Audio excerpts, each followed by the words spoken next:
Ronan X, and welcome to my dojo. Hey, what's up, Ikan? Hello. How do I sound? Sound perfect, man. Sound beautiful, man. How you doing?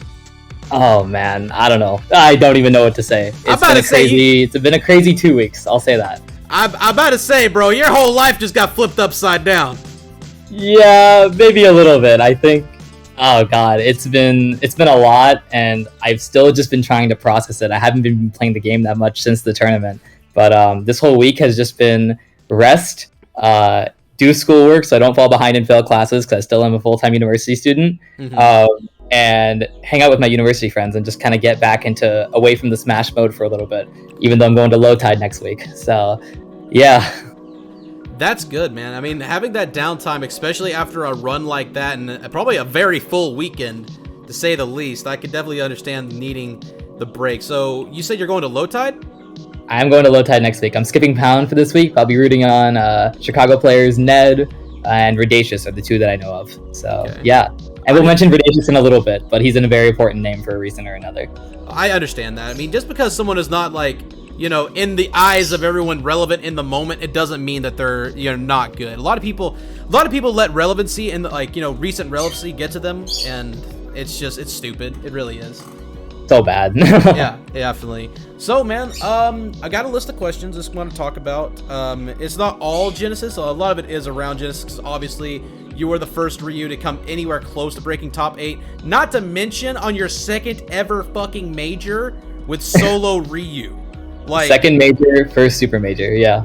That's just mind-boggling to me, man. So I gotta ask you, man, because I know there was a metric fuckload of prep work going into this tournament. So I just want to kind of talk about your process and, like, what you did to get ready up to that point going into Genesis.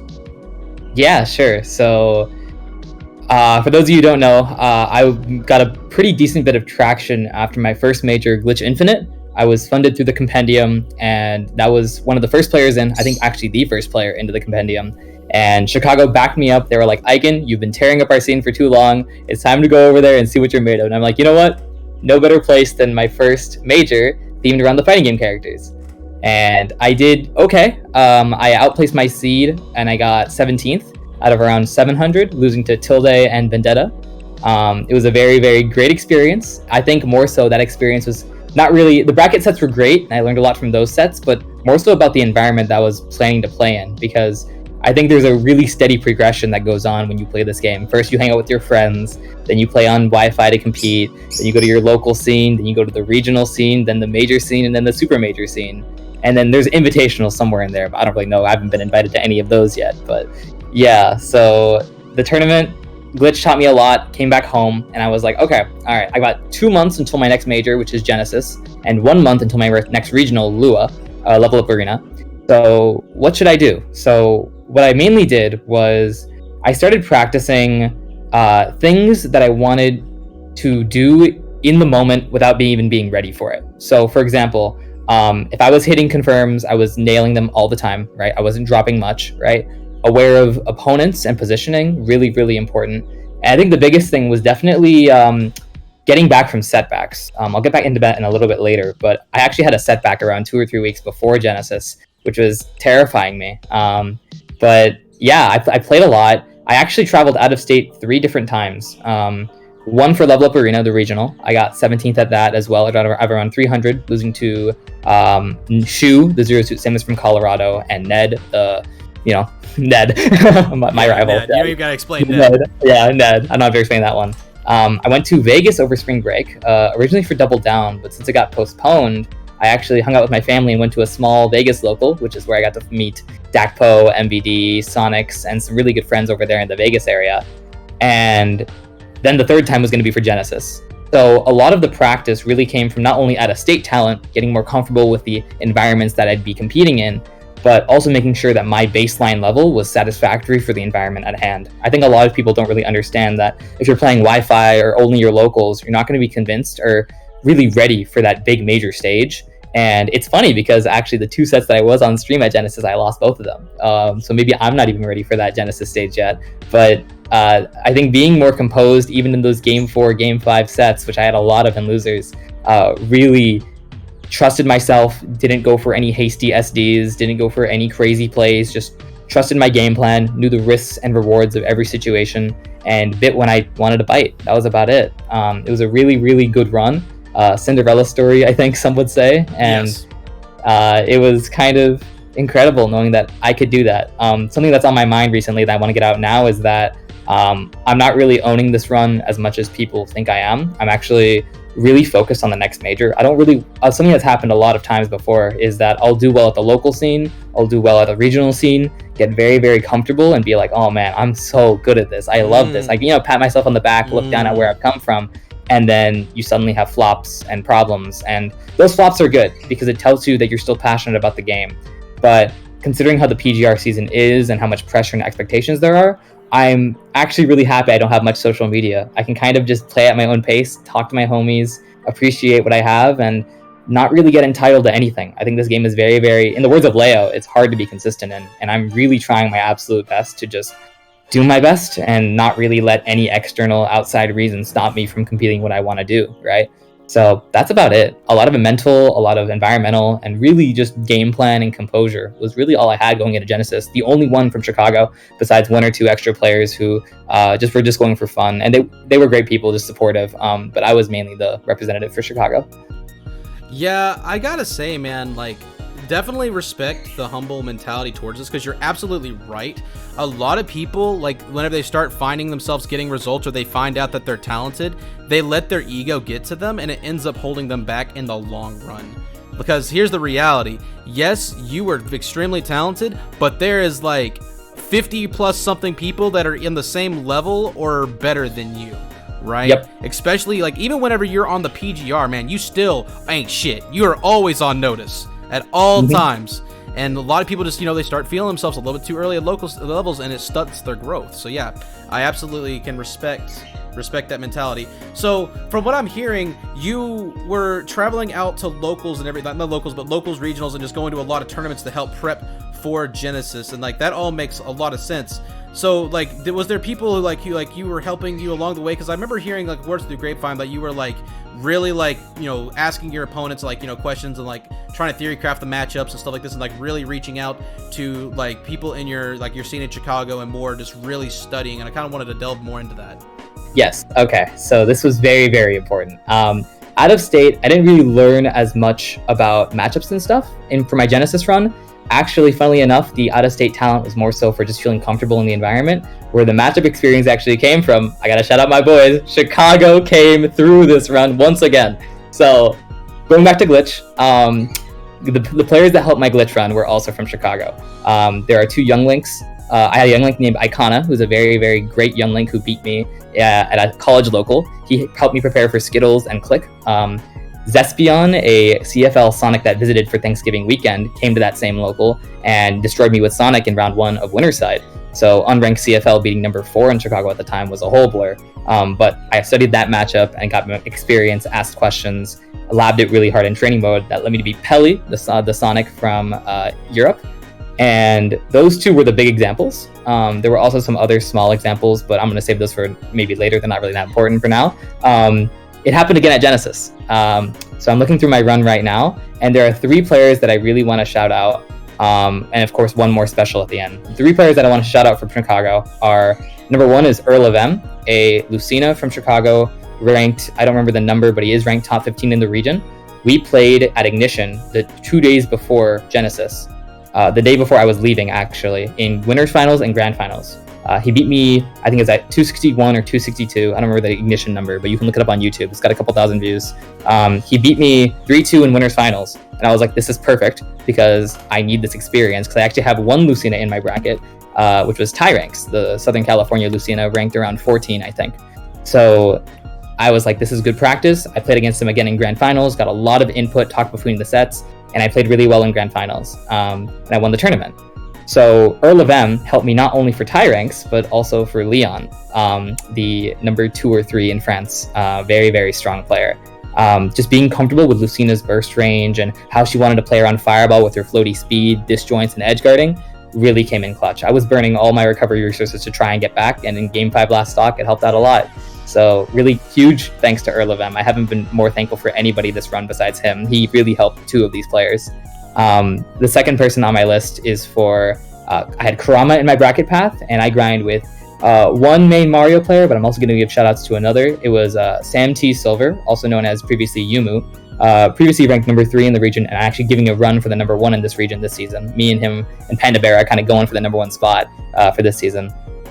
He's a Mario player, very patient, very strong, and we played a Grand Finals at Ignition 2 weeks before Genesis. So I had even more Mario practice already lined up, and I was ready for the Kurama set. And I was actually originally seeded to fight Kurama before pools got changed. So fighting him again, the one NorCal player I did not fight when I was back in Northern California for Christmas break, was really, really fun. And the third player I want to give shout outs to is Predacious, actually. He's going to Pound this weekend. Support him. He's very, very good. He beat me at Ignition a couple weeks ago. And I was like, wow, I've played Steve online before, but I do not know this matchup from the Ryu perspective. Let's get games in for an hour in a week or 2. Played for an hour, asked a lot of questions, learned from my losses, and ultimately I was ready for that Yanni set with a lot of block practice automatically. I knew what to do against certain block setups, certain edge guarding tactics, certain tilts on shield. It was really, really extraordinary when you watch that set back uploaded probably tomorrow or Saturday. The amount of times I mixed up my stuff on blocks, I was really prepared.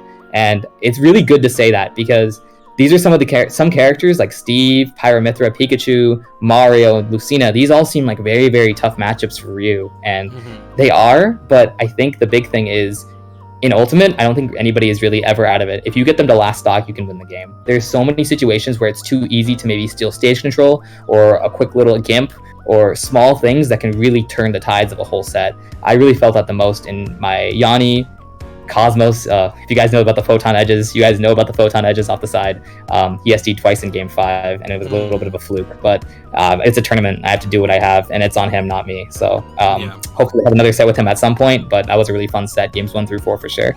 And getting used to edge guarding from Lucina. A lot of this all came down from my losses, actually. I said it multiple times, but I lost to a lot of players before. Sam T. Silver, Audacious, even scrambled the Lucina that upset me at Ignition. A lot of these players that I had lost to before at Ignition were actually the reason I got wins at Genesis, which is kind of insane to think about when you lose at your local level. And you're like, oh, locals and majors are 2 very different things, but the experience you get, that drive to compete and win and want to hold that number 1 spot in your region, that's what fueled me to win this tournament. And funnily enough, actually, I lost to Myron 1-3. I've never dropped a set to the Olimar in my region, Cyber. So I guess I wasn't really as ready for the matchup to a higher level because there wasn't a will to study for it. So I was just comfortable going in, but then he pulled out a lot of Olimar tricks and he won the set for it. So I'm starting to really think that losing more at the local level when you have weeklies every single week is actually going to fuel you to study the game more if you're passionate to succeed. And I think that's really what happened at this whole run, and also Glitch as well. And I imagine this is probably going to be the future for my time in Smash Ultimate. It's going to be losing, going back to the lab, asking the questions, getting more comfortable, and then having miracle runs like these. I'm going to ask Cyber a lot of questions when I see him next about Olimar. We're going to run a lot of stuff. Shout outs to you, Cyber. You're really, really cool. Actually, he's going to my school for graduate school next year. So I will have all the Olimar practice I need, and I'm very, very excited to have sets with both Myron and Dabuz sometime in the near future. Yeah, that's the thing, man, is like a lot of what this is sounding like is just a healthy mentality for growth, right? Like you bust her out in locals, and then you're like, oh my god, this is actually a really good opportunity to learn. A lot of people don't have that mentality, which is what studs their growth, but that kind of comes naturally to you, right? Now, because like the one way you actually end up getting eliminated because you underestimated like Myron because you thought you knew the matchup really well, but in reality, you might know the Olimar matchup, but you don't know the Myron matchup. And the thing is, once you start getting around like that, like top 30 like area of players, you're no longer playing just matchups. You're playing players, because you're absolutely right. With enough matchup knowledge and everything like that, you can work around anything, just about, if you have the right kind of character, and Ryu is that. And then at that point, it's a player versus player matchup. How well do you really know these situations? How well do you really understand these mind games that can happen in this specific situation? Stuff like that. So a lot of this is just sounding like just that. It's just you have a good bond with your community. Your community really vibes with you. They're wanting to help you grow and get better. And that is something very lucky that not a lot of people have. So that's honestly amazing that you have a community like that, man. Oh no, I could shout out Chicago to no end. I actually came up with a list before this podcast of players that I wanted to shout out. I literally, I love this scene to death, and the fact that everybody is so heartwarming and welcome, even if I might not be the most prevalent online, or I might not go to every single local, or I might be busy with school for a week. Everybody is so heartwarming and nice, and I feel like it's wrong for me to not give that energy back to not only my local scene but the world, right? Everybody is, the passion for the game is what really matters. And I was actually faltering with it 3 or so weeks before Ignition. I got 2 buster placements. So for context, this is a statistic I never thought I'd say on stream, but here we are. After, there was a time in Ignition where from around, I think October, when I came back for my university year from NorCal, I didn't drop below top 4 at every single Ignition that I attended. And it wasn't, or top 5 maybe. It wasn't until 3 weeks before Genesis, I got 9th and 13th, losing to some really good players and getting upset when being a top 2 seed at the tournament. So that really put it in perspective of, wow, not only was I, and I wasn't even, it was a weird feeling because it was like, wow, I just busted out. And Chicago is a great scene. They are going to keep you on your trails if you are not ready. But it was a feeling of like, wow, was I just not passionate enough to win this time? Was I busy with finals week and I was trying to do too much? Was I just busy? Was I just not passionate about the game anymore? And I had so many talks with some great players. Shout outs to especially Pac Diesel, Bobby Time, and Ice Knight and Isahel, along with Sam T. Silver. Those 5 players, really, we just talked. And I was like, why did I feel like this way after performing decently at Glitch? What was up with this? What was the feeling? And I think I really had to reevaluate why I was playing this game at a big scale. And now I feel like I'm more confident and more aware of what I want to do in this game and see how long I can go in it, which honestly was probably the biggest W of flopping. It wasn't the losses themselves. It was rather, why are you playing this game? What do you want to do? What is going on, right? Yeah. So that was really what was on my mind. Soul searching, right? Yeah, Soul Search. So as you remember from 2019, Soul Search? Good times, huh? Yeah. Throwback. If anybody in the chat gets that, you guys are my homies. But yeah, that was really about it. And now I'm really, really excited. I got, I believe, 5 or 6 majors. My family is supporting me to no end. Chicago is supporting me to no end. And now the crazy thing is I don't even feel pressured by expectations because I know that they are so nice, and no matter how I do, I'm just going to have a fun time playing this game in probably Ultimate's most exciting year thus far. Yeah, I would definitely agree. Having that kind of support is honestly very, very rare, man. I'm honestly really happy to see that. So, moving on to another question, everything like this, like obviously you feel like, you have no pressure. You can, do anything as long as you have the right type of prep work and, as long as you have the people behind you. And I honestly believe you can. I think, if I'm being honest, from just talking to you right now, you probably got the best mentality out of any of the FGC top players out there right now that I personally talked to. Thank you. That's definitely going to help you, not just in Ultimate's lifespan, but, maybe whatever the next game comes out or anything like that. Really depends on like what you're really wanting to do with your brand and like, just, your walk to becoming a top player. I mean, you pretty much already are. I mean, if you can literally get like 16th to top 9 at 2 majors back to back, like that's, in my opinion, that's ground for being a top player right there and there. That's a huge compliment. I mean, I've been on the topic of that. The amount of support and compliments I've been getting has been honestly overwhelming. I don't know if you guys know, but I streamed on Tuesday for the first time post Ignition. We had never cracked over. We had cracked 40 views at peak, but usually we were hovering around 20. And that stream we averaged 106 with around 150 peak. Those statistics were absolutely insane from all the support, and it really goes to show how like if you put good out and people are happy, I think good is going to come back to you. So really there's no reason to be this fighting game jock of like, I want to be the best at Super Smash Brothers Ultimate, ha ha ha, right? No, I think it's more so have fun with the game. I say this all the time, but nobody really takes advantage of the idea of having fun. I feel like it's all about, I gotta study this matchup. I gotta do well like this. If I don't play patient, I will lose. And I'm just like, that feels really, really robotic and something that I feel like is not really something that people should, do. It's not healthy. There's a lot of people put a lot of time into this game, and myself included, right? I've put a lot of time into this game over the past couple of years, but I think I'm very, very appreciative of the other outlets I have that are not Smash related. I talk a lot about school and university. I know Smash players don't really want to talk about school because it's not really the cool thing, but I've been really blessed to be surrounded by such great people. And honestly, I think having those outlets, even if they know of my Smash, lifestyle, I feel more like a normal human being than just a Smash bot. That's for sure.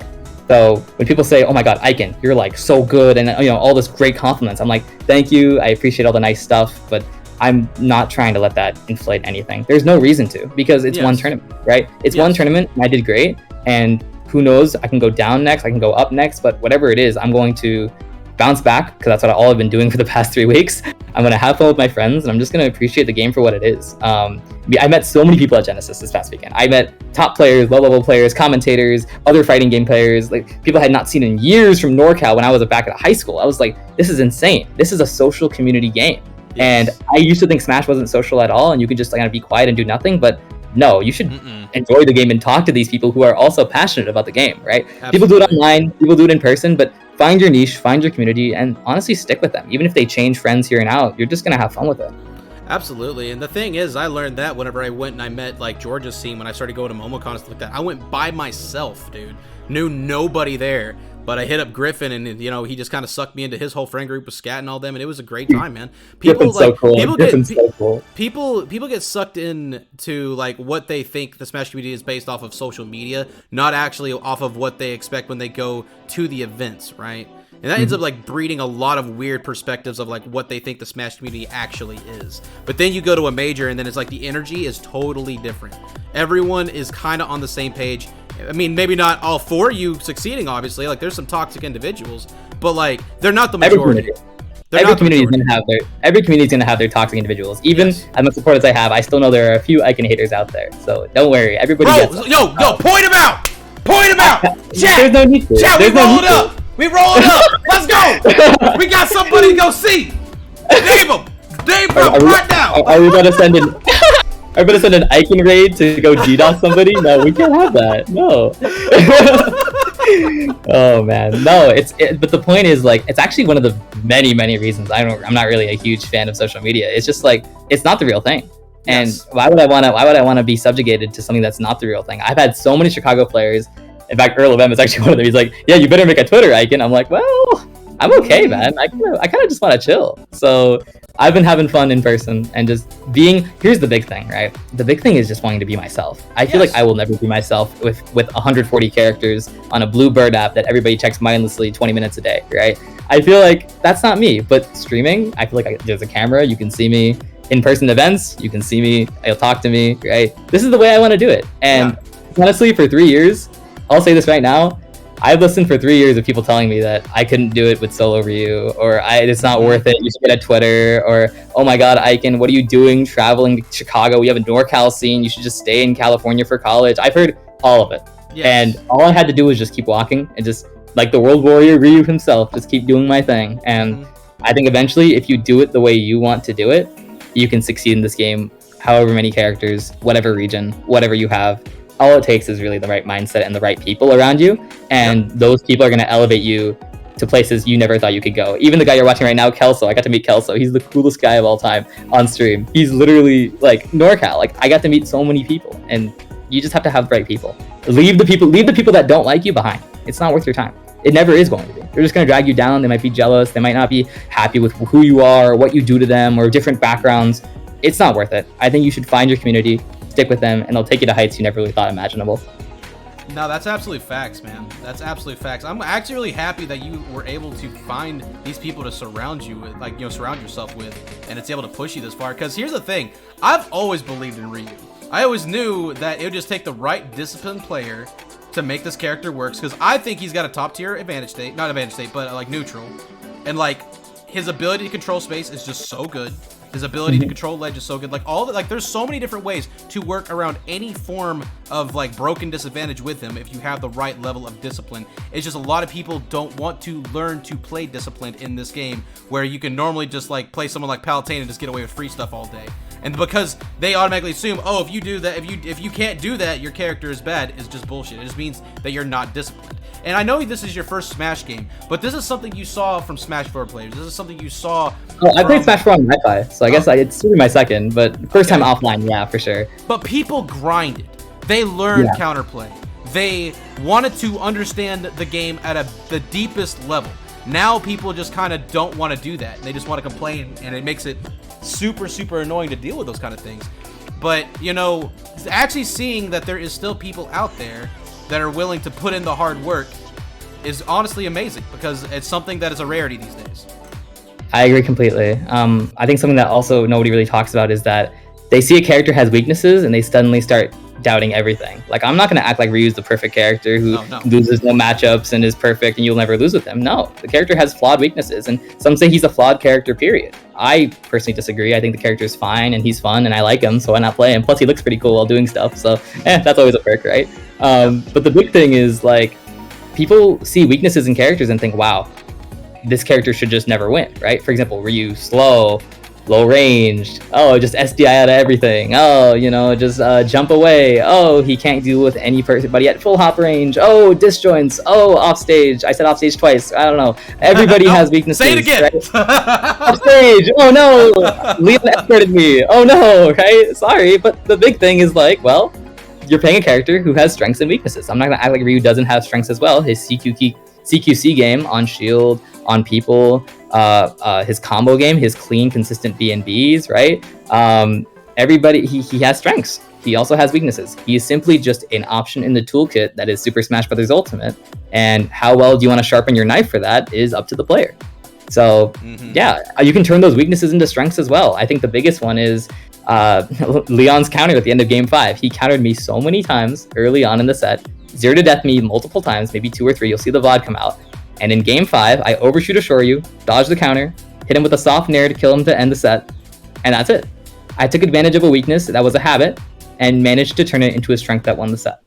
Straight up, probably one of the coolest things I've ever done, which I also did at Earl the week before, so I had practice. But still, the point is, the character has strengths and weaknesses, and you can make your strengths weaknesses, you can make your weaknesses strengths. That's how variable the game of Ultimate is. And that's why everybody's so viable, because everybody can do the same things, right? You'll see a character like Palutena, bad ground game, right? She can't do anything. Okay, she has a bad ground game. What if I just short hop back here and stay away from the ground, right? Oh, you'll see a character like Pyramithra. They can't recover. Oh my god, it's a weakness, right? What if they start switching and mixing up the air drift to make the opponent not be ready for it, right? Yep. There are weaknesses that can be countered by the characters. Sheik, what Sheik can't kill, right? Well, what if she doesn't need to kill? What if she just waits for you to get to 200, then forward airs you off the stage? Yeah. I mean, she's not getting hit, she's not dying, and if she's not dying, well, you're gonna be dead soon, right? Yeah. Exactly. So everybody's probably gonna ask about the VODs, and I know I've been talking a lot about them already. All those VODs will be up either tomorrow or Saturday is what I heard, and they will be up on the BTS YouTube Smash channel, so you look out for that. They're off stream. I forget the person who told me, but he's currently having a really busy work week, which is totally fine, and he's going to upload them on his computer Friday or Saturday. I don't remember, but look out for those in the next 24 to 48 hours. So, like, all this has, like, been honestly really enlightening on just, like, how, you know, your approach to the game is, your mentality, everything like this. But one thing I really want to know, because this is something that a lot of people struggle with, and that is how you manage tournament burnout along with your tournament stamina, right? Because you climbed, my boy. You were on that fucking ladder for a grip, trying to, like, get all the way up to top 8. And I know personally, like, it gets really tiring having to fight through so many strong players for so long and, like, keeping your head straight. So, like, I wanted to kind of dive into that and just kind of ask, like, if that is something you've ever struggled with, if you're just a natural at it, or if that's something you had to learn over time and, like, you had a process of how you got there. Yes, I have struggled with burnout in the past. It's a very good question. I'm happy you asked this. So, quick story time with Ikan. Here we go. He goes to Gale Force. It is in Galesburg, Illinois. If you know what Galesburg, Illinois is, it's 3 hours away from Chicago, the most boring area ever. If you don't go there. It's not worth it. There was a regional going on, and, well, of course, you know, number 1 in Chicago has to go, right? So I went, right? I got 5th out of around 140, losing to 2 players I had not lost to in quite a long while. 3-2, 3-2. The players were Big Mac, the Sheik player, and Comet, the Fox player from Wisconsin. So the reason that tournament was obviously not the best is, well, there was no food around in the venue, and I was kind of tired after traveling for so long. So I was, mentally tired. Schoolwork was ramping up. I didn't eat that much, and I was kind of rushing my way through neutral. And I found out, wow, Ikan, this is a weakness of yours. If you're not rested with food and things going on and I had all the people, but I was just drained from the travel and all that. So I was like, well, what can I do? Well, I talked to Apollo Kage, who we now have a podcast going on bi-weekly, so check out that podcast later. But the big thing is we talked about it, and ultimately the reason my opponents played well and they outplayed me in the set, no matter the conditions. That's the goal of the tournament. It doesn't matter. You have to try and beat your opponent. My opponents beat me fair and square, and I was talking to Apollo Kage after. I was like, well, what happened to me today? I was supposed to probably win this tournament, right? Top 3 seed. What happened, right? The big thing was I played too much, honestly. I played too many friendlies and money matches and every stuff on the side that when I was playing in bracket, I was fatigued and it was too much. So what I started to do now is play a little bit less beforehand, but start mentally prepping for the bracket. I sent a lot of information to actually Radacious before his first major. I think the big thing is understanding not only the environment you're playing in, to talk a lot about environment, but focused on, not just matchups in terms of the game, but matchups of yourself, right? What do you need, right? Do you need food? Do you need friends? Do you need support? Do you need to be off social media? Do you need to be on social media? Do you need to grind with people? Do you need to stop getting nervous? Do you need to, what is the player thing that's holding you back from being the player that you want to be? So I learned a lot from Glitch about that, and even more at Galesburg when I traveled to just the 3-hour away regional, right? Was I talking to the wrong people? Were they tiring me out? Was I hanging with the right people and they were, too much fun? It made me feel a little bit too excited and I didn't play composed in bracket. A lot of small things ultimately led to that run at the tournament, which is still great. I'm happy with the top 8 at a regional, but obviously as a competitor, you want to try and improve and do whatever you can to succeed, right? And this is why I love my region, because they will keep me on my toes. And if they don't keep me on my toes, then I'm going to get sloppy. I will obviously get lazy. And then when you get lazy, you start not doing well at the big stuff, right? So I still, to this day, I don't grind Wi-Fi, right? I used to be a Wi-Fi warrior in a little bit early Ultimate, but now with my university living situation and the people that I have around me, I don't see a purpose in it right now. So to me, offline is really the best way to practice, and it has shown good results because I've been able to succeed, and Chicago has been such a strong region in preparing me for at least a game plan against some of these tougher characters, right? So for example, having the game plan just allows me to play. I don't know if a lot of you guys know this, but in the bracket setting, matchup checks are real, and if you're not ready for the matchup, you can't even play the player. They're going to play the matchup against you first, then the player. It's how they compose stamina. So if I see my round 1 doesn't know how to do with Shoto tilts on shield or a Ryu fireball pressure, then I'm going to keep doing it and save my mental energy, right? If you don't get me to that further stages, I'm never going to go there. So fighting super strong opponents in losers bracket was obviously exhausting, but it was so much fun, and it was so cool to have that crowd around me on that side setup with the recording setup that I was like, you know what? Let's just play. I don't care what happens. I want to just have fun. A lot of people think so much about the expectations. I've said the word fun so many times, but that run was fun. I was getting texts from my family who was watching on Twitch. They were like, so who's this Myron guy? Who's this? Why did he throw all those Pikmin or the henchmen at you? I call them henchmen to make it easier for them. But the point is, I'm getting on a huge tangent. Find out what you struggle with in terms of burnout and start attacking it as a human, not as a player, right? Don't play the game, play like who you need to as a person to succeed, right? There's a lot of things people want, and there's a lot of different backgrounds people are coming from. So don't be afraid to just get what you need and succeed, right?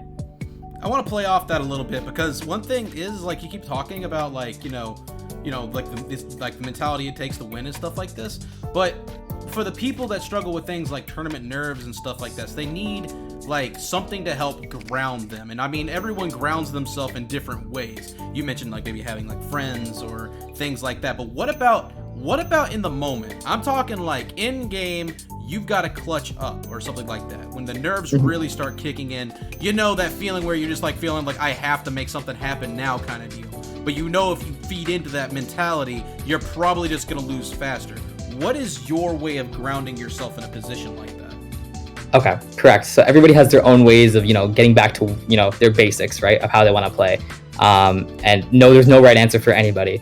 For me, it's actually what Apollo Kage told me at Gale Force. It is, remember that the reason you got to this point in your career is by playing the way you have played. You never got greedy for that mix-up. You never did something stupid that didn't work out, right? You're playing because you're playing your game. And if this has gotten you this far, why would you not test to see if it can get you even further, right? So why are you going to go for maybe a greedy attack when you could just stay on the ground for a second?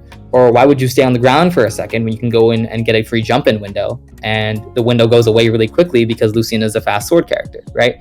Taking those opportunities and figuring out what really you need to succeed in the moment. In the moment, you should be playing the same as you always have. Obviously, it's easier said than done, but for the most part, you're playing at your level, right? You're doing what you have learned. I'm doing what I've learned from Chicago. I'm doing what I've learned from traveling to Vegas, Kansas, California. I'm doing what I've learned on this long journey of improvement, and I'm going to use what I've learned to try and succeed at the major level. Trust myself, trust my game plan, because there's a reason I got to where I am today, right? It's from all that trust and all that experience. And if it doesn't work out, then obviously you're at a level where you need to find things to improve on. And that's when you start asking questions. That's when you start practicing matchups, labbing interactions, understanding spin dash clanking, stuff like that, right? That's going to drive you, those losses, to succeed. And I know everybody wants to win every single tournament. We all want to be like Leo, right? We all want to win everything. But the thing is, right, the person who has lost more times is probably going to be the one who wins the most in the long run. So even if you get upset, even if you lose, right, those losses are only going to be... Losses are two things. They give you fuel to succeed and play the game more, or they're a sign you don't care anymore and you want to retire. There's nothing else. That's it. Nobody takes a loss and walks away from it doing nothing. Everybody has to have some kind of action from it. You can't just say, oh, I got cheesed by Steve, LOL, I'm not going to practice. No. You're going to say, LOL, I got cheesed by Steve, this game sucks, I'm quitting. Or LOL, I got cheesed by Steve, I'm going to practice the matchup. That's it. In my opinion, those are the only realistically two options. Yeah. So use what you've learned, use what you've practiced, and go see how far you can go. If it doesn't work out, you have work to do. That's it.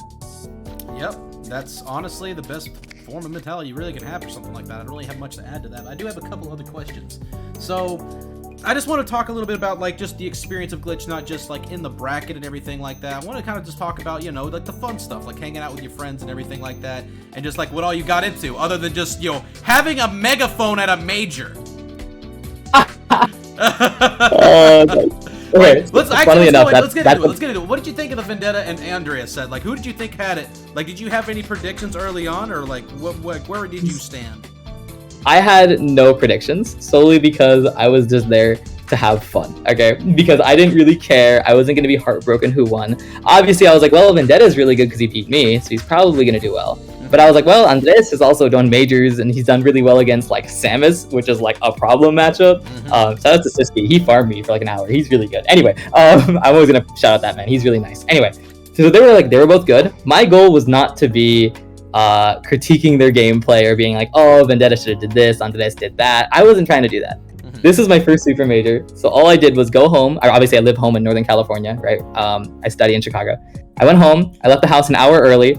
Went to three hardware stores to buy a megaphone. Spent $20 on a megaphone, and I was like, I'm going to hype a crowd up and just see how they react. Even though none of them probably know who I am, or some of them know who I am, we're just gonna buy a small megaphone and hype the crowd up. And there's actually some pictures of that online, which I actually really, really love. I can send you some of those later. One of my favorite pictures is with the megaphone. Okay. But I was just going to hype the crowd up and just see, you know, it's fun. These two guys had beef on a platform I don't even have. So let's just see what happens, right? And I love both the guys too. They're really cool. I got to meet Andres and hang out with him. One of my favorite people I got to meet at Genesis. Probably the favorite, if I had to be honest. Okay. They were really cool people. I was just trying to commentate and make jokes, make banter, not spit Ryu propaganda. No, right? And then just have fun. Actually, the inspiration for that megaphone was when I was in Vegas. There's a guy named Megaphone Frankie. You can follow him on Twitter if he has it. He has a megaphone, and he was just calling matches. So I was like, you know what? I'm going to be like that, but for this Vendetta Andres first to 10. And then it worked out really well, and now I still have the megaphone with me, so if I bring it to an event, you'll see it there. But Megaphone Ikan is the era, I guess. It was a lot of fun. The first time was great. I loved it. I got there early, so I got there just in time, like maybe like 5 minutes before it started. So I was just having a lot of fun.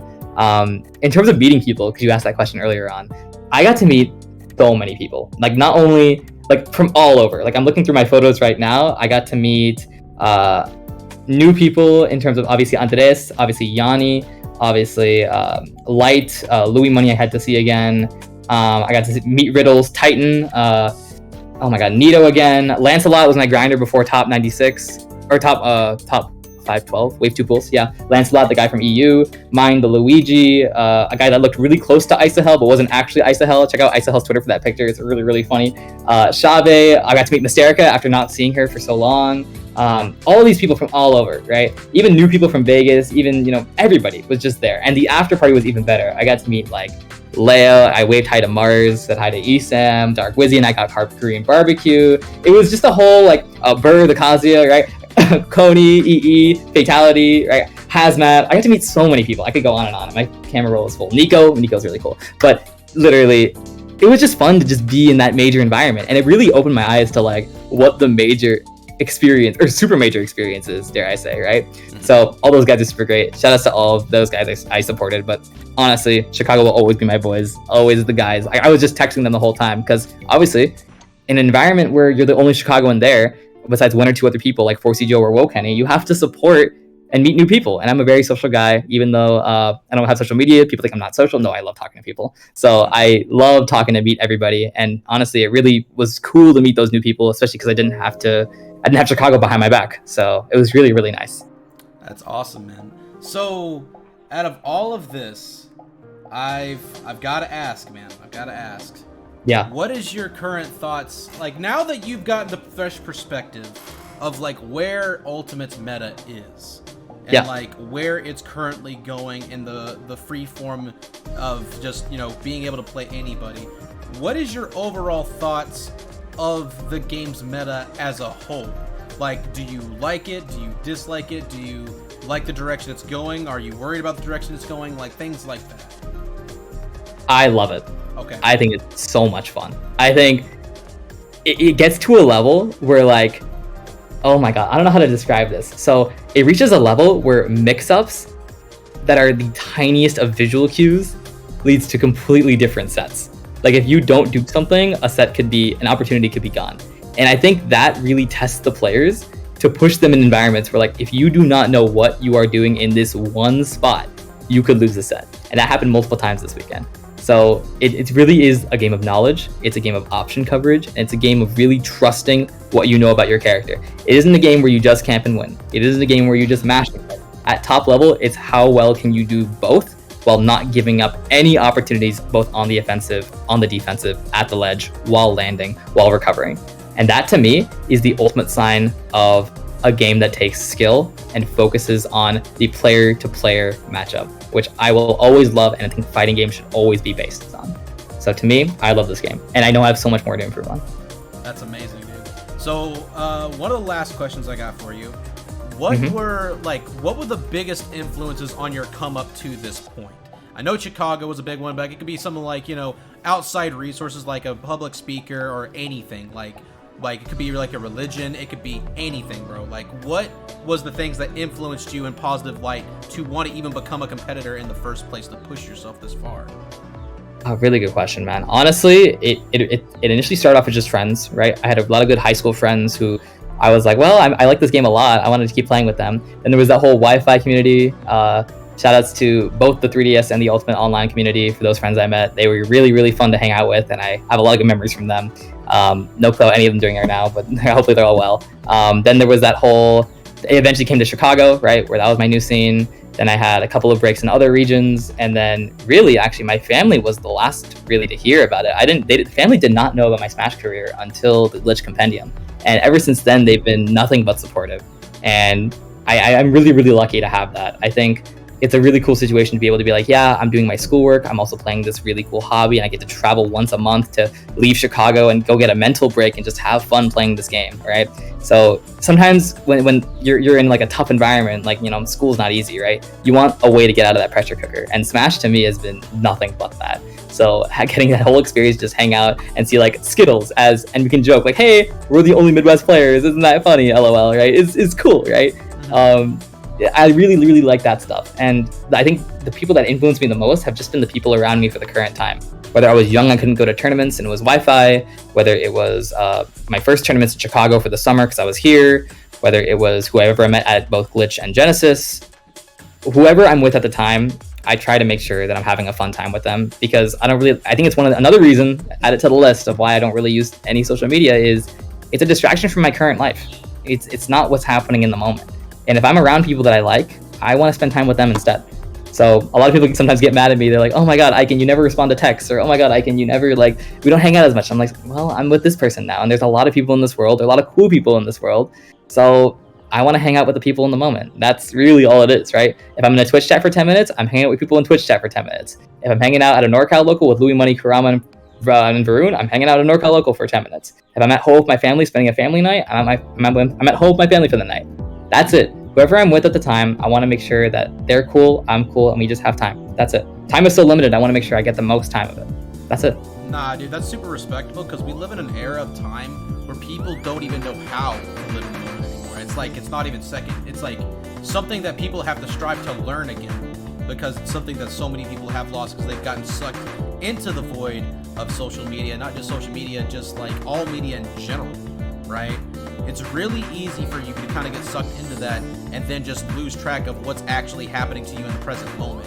And being able to actually do that on a whim, or like that's your neutral, makes it to where you are just way more aware of what's happening, not just in your life, but if we're talking it back to Smash, it also helps you be more in the moment in Smash as well. Being able to break things down in a more, well-timed fashion, because you're not stuck inside your own head trying to guess what's going to happen. You're paying attention to what's actually happening. So that alone is honestly like really, really good to show like why you grew so fast, is because not only do you have a healthy life, healthy social life, all that fun stuff, you also have a healthy understanding of how to live, and that's honestly really good to see, man. Like I said, it's a very rare thing, especially in this generation coming up, to ever see that, No, I mean so much to just hear that people appreciate it. There were times, like, especially over the COVID era, I was like, do people really appreciate like being a good person anymore, or are we just gonna like hate life till the end of time, right? So I was just like, what's going on? Like, what's the point? And seeing everybody be so supportive and everybody just so open, even people who, maybe I don't talk to that much, or people I don't get to spend a lot of time with, even their support is still, it means a lot, right? I really appreciate all the support everybody's given, and whoever I'm with in the moment, I'm happy that they're spending time with me as well, because it's very easy to just disregard everybody and focus on yourself. But I'm convinced that if you help somebody else, they're going to help you back later. And I think this is a really good time to showcase that. So, especially as we're coming out of the COVID era. So we're having a lot of fun, and I have fun with a lot of people. So it means a lot to everybody. So thank you guys so much for the support. It means so much. I'm running low on questions, but I'm going to go ahead and ask this one. Would you be at SmashCon by any chance, my guy? It is currently on the list of one of my 6 majors for the next 6 months. Yes. Okay, because I'm actually trying to go. I actually have a list. If I want to advertise the list, I might as well do it right now. Go ahead, shoot. If I could pull it up real quick, give me a couple of seconds to go to the document. You got it. Is it here? It is not here. Oh, hold on. Give me a quick second. Wrong document. Unorganized student. Hold on. SmashCon is in August, Burps. Okay, here are my events. So I have Low Tide City next week. That is in Texas. Combo Breaker, which is, I believe, in Chicago. So that'll be in May. I have CEO, which I believe is in June in Florida. Double Down, which is in Vegas in July. SmashCon, which is in August. You are going. All right, sick. And Riptide, that's, wait, 1, 2, 3, 4, 6. Riptide, which is in September in Ohio. And Port Priority, which is in Seattle, I believe, in October or November. No plans for Smash World Tour, Let's Make Moves, or anything else thus far, but around 1 every single month is what I think I can balance with my current schedule. That's amazing, bro. Wait, with that being booked and out of the way, bro, I definitely could see this being the next big step, bro. I actually think you will probably be, with this mentality and the way that you're talking, bro, I genuinely do believe that you'll probably end up being the best show. I really do believe that, because as you know me, man. I have studied this game for a very long time. I've studied multiple top Shoto players, and specifically the thing that's always differentiated them has never been their technical ability at the game, their knowledge, anything like that. It's always come down to their mentality and their prep work. And if you keep up the path you're going, is keep this humble mentality, bro, I'm telling you, you're gonna do it. I have absolute faith. But that means a lot. Thank you, but why stop there? Dude, who cares if you're the best of a character? It doesn't mean that much. No, that's the thing. Is I think you're gonna end up probably breaking top 20 in the world. That means a lot. Really we'll see what we can do. But honestly, I wouldn't admit it any close to this far if I didn't tune into a Ronin X stream back in April 2019. It's been like, hey, what's up? I'm a Ryu player. I don't have the game yet, but I'll get it in 2 months. Dog, we sat and grinded. You would come and show up out of nowhere when I was doing viewer battles and do the most head-ass shit until Dude, I would get tilted and be like, all right, all you motherfuckers out. Dude, I was a viewer battle fiend in 2019, bro. Dog. Viewer battle fiending was fun. You bring back, that era was so much fun. Oh my god. I still have not forgiven you for the Steve, bro. I still have not forgiven you for the Steve. People don't know. Y'all don't know, but this goon got a Steve, and it is an obnoxious Steve. You better pray to God he never drops Ryu. No, there was a time where I was talking with Pac Diesel, who's the head Chicago TO of Ignition, and I was like, if I go Steve, will I like get hate online? And they'll be like, oh yeah, like it's gonna be over, like the career's gone. I'd be like, all right, if I want to kill the game, all right. So my goal right now is just go as far as I can with Ryu. All right, when I stop caring, I'm gonna just try and kill Ultimate. Just go Steve. I'm just kidding. No. Hey, you've been seeing those Kazuya hate, man. Kazuya's killing the game too. Oh, I'm aware, but I look cool when I do it, so I don't care. Bro, my block tricks go so hard. Come on, dude. Bro, this man does block and swings an axe. I don't care. Yeah, gotta cut down the trees, bro. No lumberjacks today. Come on. Oh my lord, bro. Oh my lord. Oh man, no. He's funny, but no. Ryu is my soul man, and he's been my main for the past 5 years. Yo, you get called out in chat by a guy named Ice Knight right now. Ice Knight's in chat? No, hold on. What did you say? Luigi beats his Steve. He knows it's crusty. Bro, this guy. Okay. All right, let me talk about Ice Knight. All right, let me talk about Ice Knight. All right. This guy, I actually love him so much to death. He is one of the youngest person in Chicago PR. Okay, youngest person, right? Yeah. And we have bonded so much over the past year. We've seen both of each other grow and have slumps. And the way that we're both able to pick each other up is honestly one of the coolest things of all time. Because Chicago scene isn't so like, I'm gonna beat you and never, help you, haha, whatever. We're like really trying to help each other out. So the best part of Ice Knight, and honestly, Isahel, he's probably not in chat right now. He's got a busy university schedule. But both of those players, we shared a room at Level Up Arena, and we just got to room together. Our late night chats, so much fun. So I have the most respect for both of them. If you guys want to tune into their play, they'll be at Ignition probably a lot this summer. So tune into that. They're really, really good Link and Greninja mains respectively. So shout out to those guys so much. I love you guys. This has been a great podcast. Once again, Ikan, thank you for coming on. I ain't got any more questions for you, but what I am gonna do is I was gonna open up questions for the chat to ask you if you were cool with that. Sure, totally fine. All right, chat. Now's the time. If you got questions for Ikan, this man don't exist on social media, so speak now or forever hold your peace, or go and check him out on his stream as well, which you're more than welcome to plug, by the way. Oh yes, I just opened up chat. I'm gonna put it right here. I think I got you as a moderator on here, so yeah, there you go. Right there. There you go. Yeah. Okay, I'm just in chat, so let's see what we got. Ikan, do you use Yuzu? No, I'm not a Wi-Fi or offline. Oh, sorry, I'm not a Wi-Fi grinder. Even if it is Yuzu, I never cared to set it up. I just kind of play offline. My Wi-Fi era is, I don't want to say in the past, but it's kind of on the wall for a little bit. You have a nice smile. Oh, thank you so much. I actually just went to the dentist on Monday post Genesis, so the smile got even better. Yeah, I like the dentist. It's fun. Ikan's Ken is kind of crazy. Ice Knight, no. The Ken is not crazy. My Kazuya though is working. Wait, pause. We got the Ikan Kazuya coming out? No. My Ikan Kazuya. So I have a roommate, or my roommate is Hugh. He's my training partner. We do Kazuya dittos. He farms me in Kazuya dittos. I don't play Kazuya. Bro, he's funny though. Bro, if you actually want to learn Kazuya, I will not charge you a fucking dime. I will teach you everything. It doesn't have to be on stream, bro. I know how things work, but dude, he's so stressful. Oh yes, absolutely. But then he makes he's stressful, and then he's super fun, and then he's stressful, and then he's super fun. It's just back and forth. Ryu has this nice balance that I've just grown to love. So it's I'm always in it, right? It's good. But Kazuya, that character is hyper stressed, hyper fun, and it's nothing else. See, here's the thing. That's the beginning of Kazuya. Then you start to understand his neutral. Then you start to understand his advantage state without the touch of deaths. And then you start to understand his ledge trapping and his edge guarding. And then you find that calm consistency. I'm telling you, bro. Like I've recently seen the light about this character from studying Axiom XL and FERPs. I'm telling you right now, you want to learn how to have good neutral and not be stressing your ass off because you're like gonna throw out some committal option that's gonna immediately get you whip punished. Watch those players, bro. I'm telling you. They taught me everything. And now, bro, I swear to God, I'm saucing everyone in neutral. No one's able to land because literally, how do you land against Kazuya? It's just better. It's better little Max Sharking. It literally It actually is. Yeah, no. Literally, how do you fight a character that is running at you with invincible attacks? It's like, I don't know. You pray. I don't know. You scream. Oh, you're gonna circle camp me? Okay, what you gonna do without that double jump, my boy?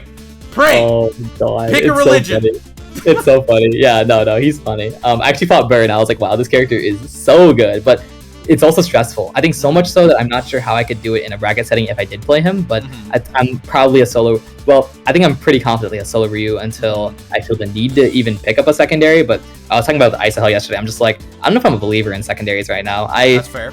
People have told me for so many times, Ikan, you gotta pick up Ken, Terry, Kazuya, Steve, everybody, just pick up other characters. And I'm just like, well, I'm okay. If I'm being honest, if I'm being 100% with you, I think the solo life is working for you for now, but there's nothing stopping you from fucking around with other characters on your off time until you Also find true. one that you enjoy playing. If you want to learn another character on the side, that's fine.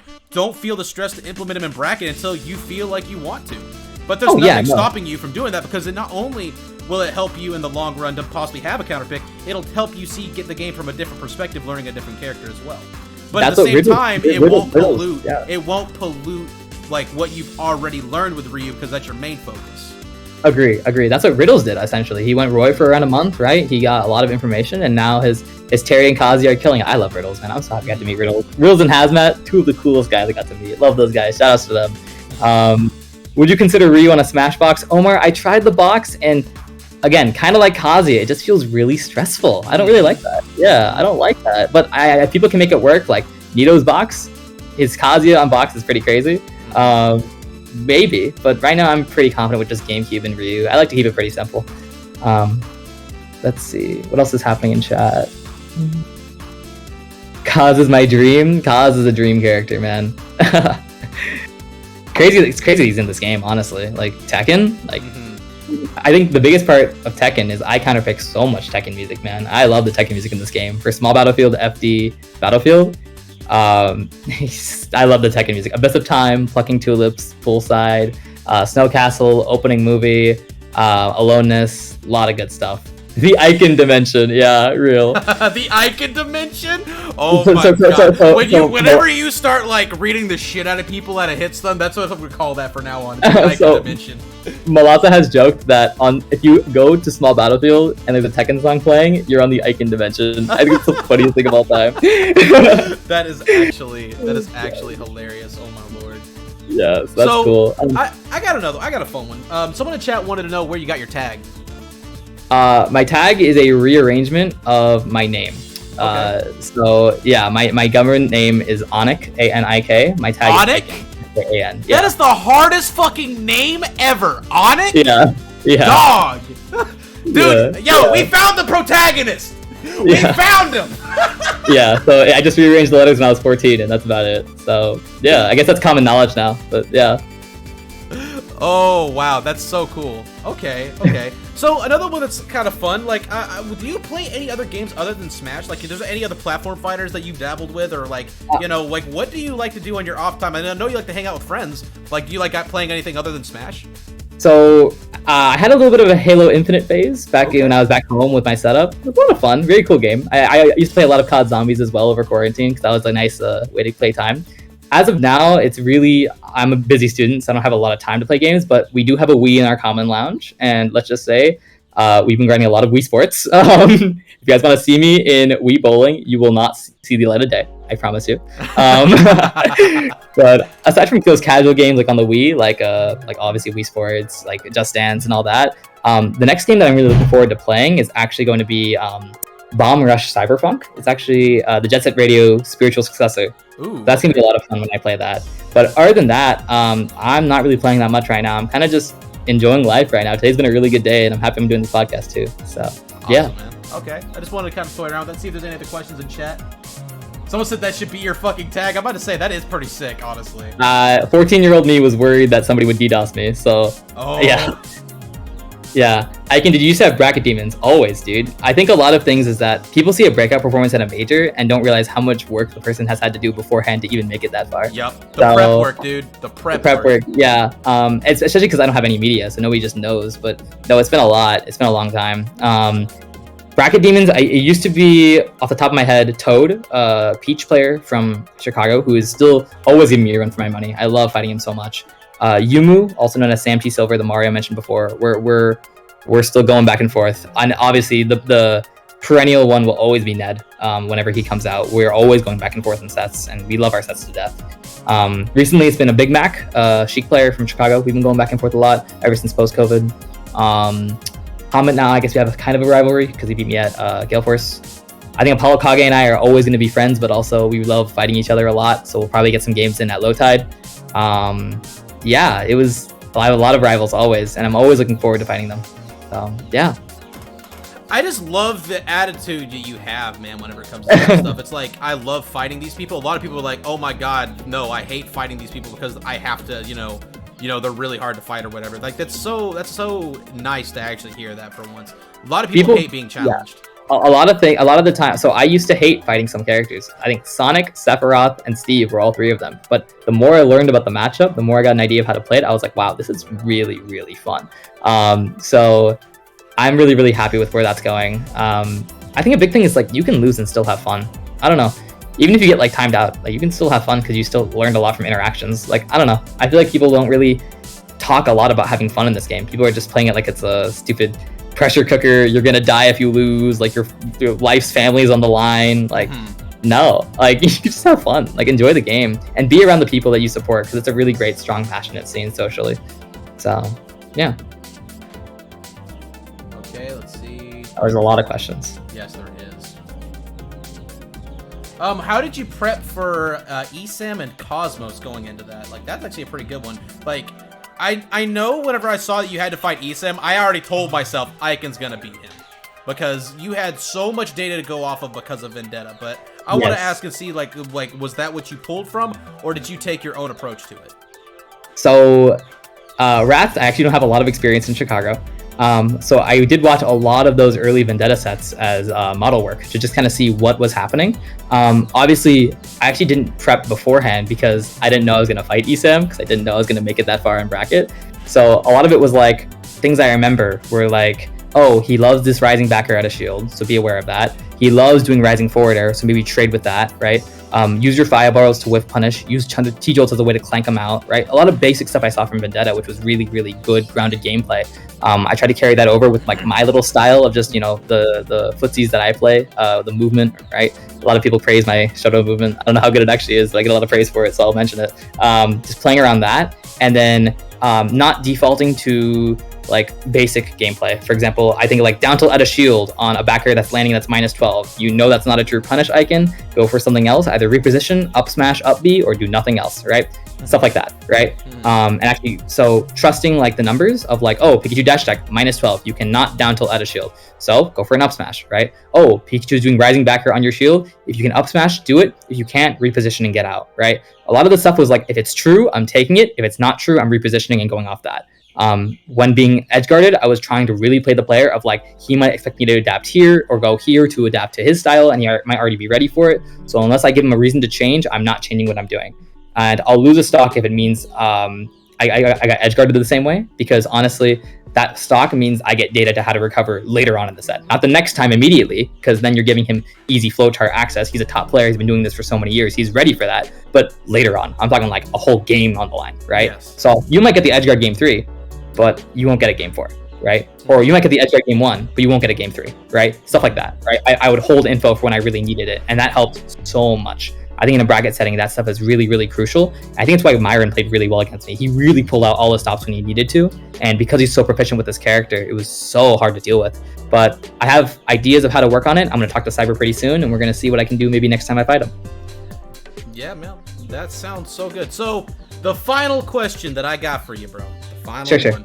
I'm gonna cut one out because one of them was when you're gonna get a Twitter. Because you know what, I respect you. I Oh honestly my God. I respect you not wanting to use social media, because that's not what you want this for. Your walk is meant to be just solely as a competitor. It doesn't really seem like you're really trying to brand yourself as like, you know, trying to like become a creator of like content, stuff like that. Like your stream seems pretty chill. That's kind of what you want it to be. But I was going to ask you, have you considered Medify? Ooh, yeah. So Apollo Kage, actually the first person. Shout out to Apollo Kage. I've said his name so many times. He mentioned, he was like, hey, if you want to be on Medify, put me down as a reference. I think you're so good at coaching and talking. And I'm like, yeah, I could do that. But right now I'm a little bit, I don't know if I could really do that because I've got a lot of school and work stuff going on, along with competition, family, and friends, to the point of like, one, I also don't really want to play Wi-Fi right now. So would I really be down to just sit down on my screen and just help somebody? Or can I just, you know, do my own thing for a little bit? I think if I ever do settle down, I actually have a stable, you know, apartment and not like a dormitory where I'm staying at right now. I think I could definitely see something like that happening if I have a really good setup. But as of right now, I think I'm not really ready for it. I'm kind of just taking my own shots where I can. Okay, I respect it, man. Because I would say I agree with Apollo Kage. Like, you could definitely be a really good coach just because of, like, just you really understand the mentality of being a competitor. You really understand the process of what it takes to really grow and win. And I think that you kind of convey that really, really well. So, yeah, that's what I think. I don't know. Maybe you learned from somebody. I don't know. Maybe there was a little bit of an influence there, but I ain't gonna say that. Anyways, yo, man, I am looking forward to potentially seeing you at SmashCon, because I'm really gonna try to go. I haven't been to a major since 2019, bro, and that was MomoCon. I've literally been like dry on going to tournaments in so long. So there are 5 Shotos I want to shout out that I want to meet at some point that I've not met yet, or FGC players. So obviously Rona next is one of them. Herps is the next one. Sandstorm is the 3rd one. Zegis or Jerry is the 4th one. And I think the 5th one is Oh no, not Sandstorm. I already said Sandstorm. It's what's his name? You know, the Labber T Tornado? It's the 5th one because he's the funniest guy of all time. So those 5 are the next FGC players I really want to meet. I've already met Nito. I've already met Vendetta. I've already met Andres. I've already met Takeda. Oh, Munikin. I'm an idiot. Munikin takes number 1, obviously. Yeah, but those 6 are like the 6 that I want to meet. So yeah, Jerry, I want to meet you. We're gonna hang out. We're gonna, you know, have some food, have some seafood. Oh man, it's a lot of fun. But no, honestly, thank you so much for having me. This is always a fun time talking to you, man. I feel like I'm just like chronicling my journey, and you're like always the checkpoint to just talk to. And absolutely, hey man, it's been a long road, and I'm now starting to stream a little bit. So I think honestly, streaming has been not so much a brand for me, but more so a way for people to just kind of know who I am. Asimo, yeah, I talked to Takeda. He was really talking about Asimo. Maybe I could see him at some point if I ever go to Japan. We'll see. International Smash is not on my radar just yet, but maybe in 2023. But yeah, it's gonna be a lot of fun. I'm always thankful to have Ronan. This guy has been helpful for 3 years now. Really exciting. I'll see you hopefully at SmashCon. Absolutely, man. Absolutely. I'll see you there. And by the way, probably keep your DMs open, because who knows? We won't be doing one of these again in the future. Absolutely. Always great, man. I'm going to go have some dinner. Everybody, follow me at, I'm going to plug my link once again, Twitch. And if you guys ever looking for anything else Ikan related, it's always going to be on that Twitch channel. So look out for that. And yeah, Ronan, thanks for having me. I appreciate it so much. Follow this guy, sub to this guy. This guy is amazing. He is so helpful to so many people, and he does not get enough credit. So shout outs to him. Thank you, bro. I'll see you around soon. Awesome. Take it easy, bro.